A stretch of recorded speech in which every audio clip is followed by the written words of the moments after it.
Praise the lord. దేవునికి మహిమ కలుగును గాక. ప్రతిరోజు క్రమం తప్పక వాగ్దానాన్ని వీక్షిస్తున్న ప్రతి ఒక్కరికి యేసయ్య నామంలో ప్రత్యేక వందనములు.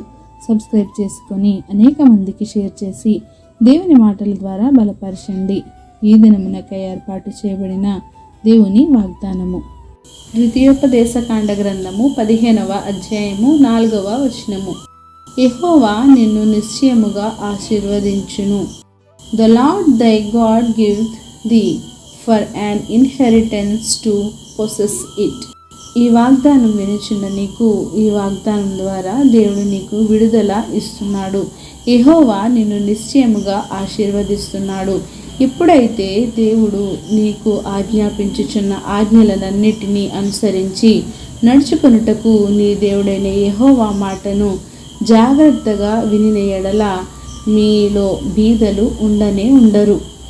ఏలయనగా నీ దేవుడైన యెహోవా నీతో చెప్పి ఉన్నట్లు నిన్ను ఆశీర్వదించును. గనుక నీవు అనేక జనములకు అప్పిచ్చెదవు గాని అప్పు చేయవు. అనేక జనములను నీవు ఏలుదువు గాని వారు నిన్ను ఏలరు. మన దేవుడు మనకు ఇచ్చిన వాగ్దానాలను నెరవేర్చుటకు సమర్థుడు, శక్తి కలిగినవాడు.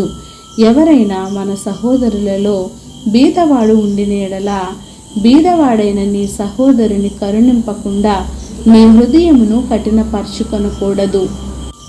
నీ చెయ్యి ఇతరులకు సహాయమునకై ముడుచుకొనకూడదు. వాని అక్కరకు చొప్పున చాలినంత ఆవశ్యముగా వానికి అప్పియవలెను. ఎటువంటి చెడ్డ తలంపులు నీ హృదయములో పుట్టకయున్నట్లు నీవు జాగ్రత్త పడవలెను.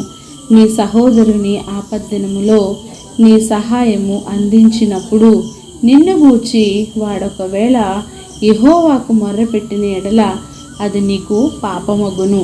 అలా జరగకుండా ఉండవలెను అంటే వానికి నీ సహాయము ఖచ్చితముగా ఇవ్వవలెను.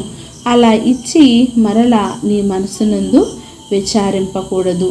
ఎప్పుడైతే ఈ విధముగా నీ జీవితంలో ఇతరులకు మేలుకరంగా ఉంటావో అప్పుడు నీ దేవుడైన యెహోవా నీ కార్యములన్నిటిలోనూ నీవు చేయు ప్రయత్నములన్నిటిలోనూ నిన్ను ఆశీర్వదించును. నీ సమస్యలన్నిటి నుండి దేవుడే నీకు విడుదలనిచ్చును. యెహోవా నిన్ను నిశ్చయముగా ఆశీర్వదించును గాక. ఆమేన్. చిన్ని ప్రార్థన. సకల ఆశీర్వాదాలకు కారణభూతుడైన మా ప్రియ పరలోకపు తండ్రి, మీరిచ్చిన వాగ్దానంలకే వందనాలు దేవా. ఎవరైతే ఈ వాగ్దానాన్ని విన్నారో వినిన వాక్యాన్ని వారి హృదయగదిలో భద్రపరుచుకొని వాక్యానుసారంగా జీవించే జీవితాన్ని ప్రతి ఒక్కరికి దయచేయండి దేవా.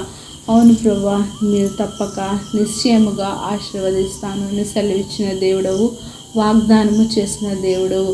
ఎవరైతే నీ ఆజ్ఞలను క్రమం తప్పక పాటించి నాయన బీదలను కరుణించి నీకిష్టమైన రీతిలో ఎవరైతే వారి బ్రతుకును కొనసాగిస్తారో వారిని తప్పక నువ్వు తలగా ఉంచుతానన్నావు తండ్రి. తప్పక వారిని పైవారిగా ఉంచుతానని సెలవిచ్చిన దేవానికి వందనాలు. ప్రార్థన అవసరం ప్రతి ఒక్క బిడ్డని సమయంలో జ్ఞాపకం చేసుకోండి. వారికి ఉన్న సమస్యల్లోనూ, వారికి ఉన్న కష్ట నష్టాల్లోనూ, ఆర్థిక ఇబ్బందుల్లోనూ, ఆరోగ్య సమస్యల్లోనూ, ప్రతి విషయంలోనూ మీరే ముందుండి వారికి తగిన రీతిలోనైనా సహాయం అందించమని అడుగుచున్నాం తండ్రి. సమయానుకూలంగా వారి అవసరతలను, అక్కరతలను తీర్చండి. సమస్త ఘనత, మహిమ, ప్రభావములు మీరే ఆరోపించుకుంటారని యేసుక్రీస్తు పరిశుద్ధ నామమున ప్రార్థించి అడిగి వేడుకొంచున్నాను మా తండ్రి. Amen. God bless you all.